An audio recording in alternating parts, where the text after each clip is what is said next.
top of the day to you guys out there. I say good morning, good afternoon, and good evening.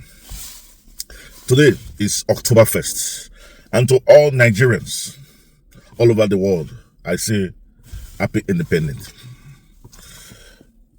Even though I've preached in this channel that right now Nigeria is in a statelessness, I still believe that there's hope in the country with people like Peter Obi coming in. And I also have said before that there are many more Peter Obi in that country. The thing is that they are not giving them chance to come out. And from the look of things, it looks as if Peter Obi might, but it's my prayer. I know Peter Obi believes that God works miracle. I know he believes he will get a platform to run. I know Peter Obi is doing everything possible. I know he has said that he's coming out in the next presidential election as a candidate. I know he will spend money to make sure that he achieves one dream that he has dreamt of. Changing that country, turning the country around, taking the country from a disaster to safe landing.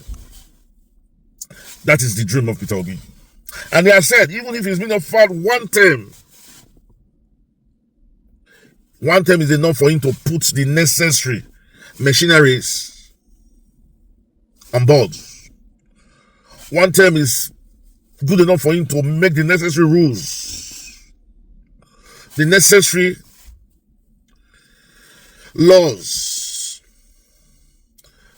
because it's not as if the laws are not there, but nobody has been able to reinforce this law so that the law becomes part of us. I know in 4 years of Peter Obi, we will not only be part of the law, we will be the law. Nigerians will be able to, before any other thing, think about, is this thing that I'm doing to do, is it against the law, or does the law favors it? That consciousness will be in us. Remember, it was the Diagmo that almost put that consciousness in us by war against indiscipline. I will not be surprised if Peter Obi launches war against corruption, because Peter Obi talks about corruption so much that we cannot move forward with the way corruption has become a twin evil in our society, in our way of life, our culture, in that country called Nigeria. Today is supposed to be an independent day where I will sing praises for our past leaders, those that are good and those that have dragged us to this stage. But what is the essence of singing praises when the ship is going to sink if Peter Obi does not come in? Remember, this is in the TV. We are global and social commentator. All we preach here is Peter Obi, because we believe that Peter Obi is, for now, the only person that can turn the country around.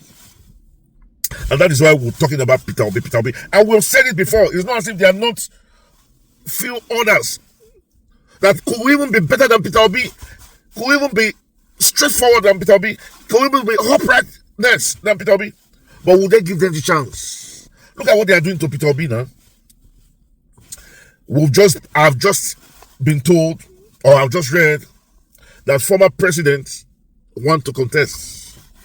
And if ex-president Jonathan Goodluck want to contest, it is likely that he will come under PDP.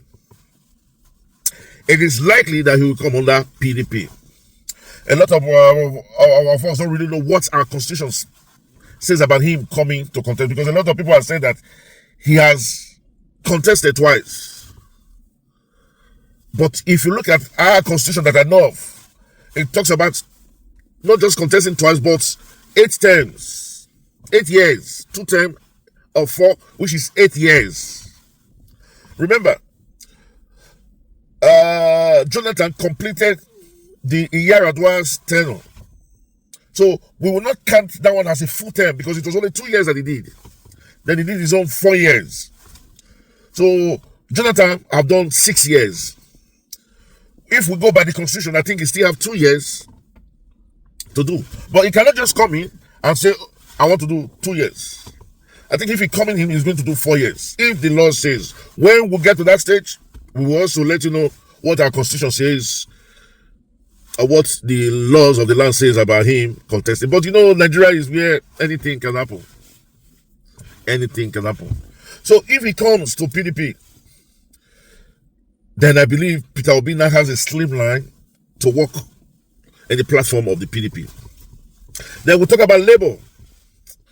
In fact, revolution coming out from Labour is not good at all. Julius Abure has been if I'll say a dog in the manger, it would even be good. Julius Abure has been the most greedy. He is worse than a hyena. He is worse than a wolf. Julius Abure is worse than the coyote. The character of Julius Abure could only be likened to a parasite, a harmful parasite. He has, you see, people said, Mama P, I'll just flash this little story here, that Mama P should not have attacked Julius Abure, because Mama P is a social activist, or a political and social activist, who has made his name by coming out to really talk about what is going on, the political situation in Nigeria. But I don't really know where she belongs, because initially I thought she was in PDP.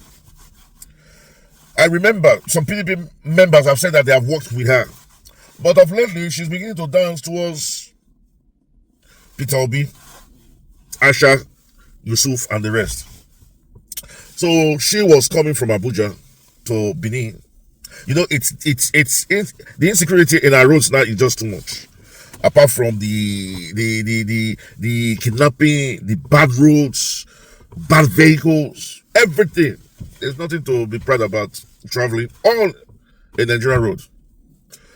So they met at the airport, and the Mama P now begin to draw his attention that you are a bad man. You single-handedly, a corrupt man, spoil the chance of the very good Nigerians. She was saying the truth, but a lot of people are saying she should not have acted that way. My brother, this is my own opinion. I believe that protest is the voice of the unheard. She was protesting. She was protesting against the havoc that Julius Abure has done.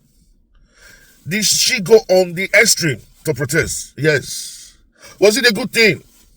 You see, I will try as much as possible that sometimes our emotion takes over our reasoning. It's not only with Mama P, with most of us. Sometimes when you discover some certain things, your emotion takes over your reasoning. And we ask ourselves, which one is better, your emotion or your reasoning? It depends. So for me, it was a kind of a flash solution that she acted like that.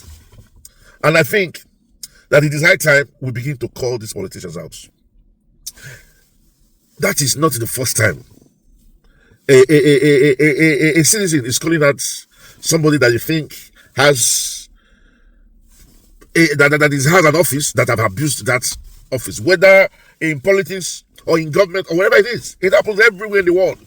And normally what is done is that, like for example, Julius Abure should have landed in Benin and do a little press conference. She's accusing me of this, that I know nothing of. I have done my best. Just a little press conference. Up to now, there is no press conference coming from Julius Abure. What does that tell you? That he does not even value those in labor. He does not even value the citizens. So people like that who does not Eranomi will say, value who value you. If Abure did not even value electorate, citizens, members of Labour, who have wanted to know what really happened, then do we expect Mama P to value Julius Abure? So this is my stand. She did what she did, and I'm happy with it. Because sometimes we don't only think with our head, we think with our hearts, with our emotion. We let our emotion take control. There's this saying that the first instinct is the right instinct. So if she had decided to pour out her anger on Julius Abure, she was doing the right thing. If she has been able to also control herself and walk peacefully to him and say, oh God, why you do this? You try to talk reasons into him. For me, it has been also been a good thing. So for those who asked for my opinion, I'm in support of what Mama P did. Mama D did not go there to slap him. It was just a verbal accusation. That even Reichsman has said that Reichsman gave Abure money to be able to run in Labour. Those are the accusation issue. I've held a press conference to clarify. But the day I saw Abure with Wike, that was when I wrote him off.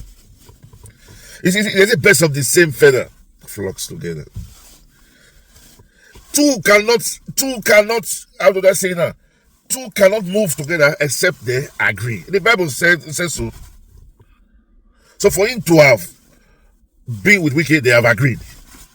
Whatever they have agreed, I don't know. So people are telling us that if we don't get rid of all these old politicians, we'll never be able to get the right person in government, the right person in that presidential seat.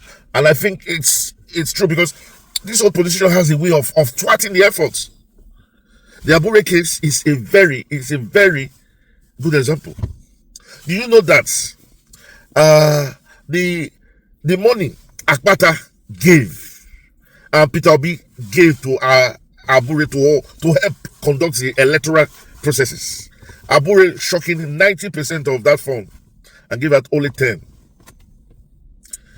So if you look at the whole thing, we got a long way to go. No, now back to where we were initially.